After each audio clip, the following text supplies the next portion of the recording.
শালা, এই শীতে একা একা থাকি, এত বড় খাট রেখে কি হবে? আজ শালা খাটকে কেটে দুভাগ করে ফেলবো। কিরে শালা, বাবা এখনো আসে না কেন? আজকে খাট কেটেই ফেলবো রাগ করে। কিরে খোকা, তুই ওখানে কি করছিস? আর তোর হাতে চাকুই বা কেন? এমনিতেই বাবা, হাতে চাকু।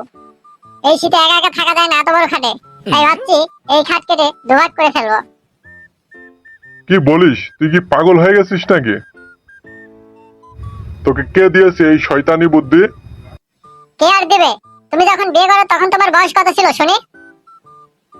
না, তেমন বেশি বয়স ছিল না। তোর দাদু তো আমাকে ছোট বয়সে বিয়ে দিয়ে দিছিল। এই কত হবে, 17-18? আমার বয়স এখন কত তুমি কি জানো? হ্যাঁ, জানবো না আবার? তোর বয়স আর কত হবে? এই তো 22 বছর। আমার দাদু ছিল বুদ্ধিমান লোক, তাই তোমাকে 17 বছর বয়সে বিয়ে দিয়ে দিয়েছিল। আর আমার বয়স 23 বছর হতে চললো, তাও তোমার চোখ খোলে না। কি বলিস তুই খোকা? তোর কি মাথা খারাপ হয়ে গেছে? না না বাবা, আমার মাথা খারাপ হয়নি, তোমার তো চোখ খারাপ হয়ে গেছে।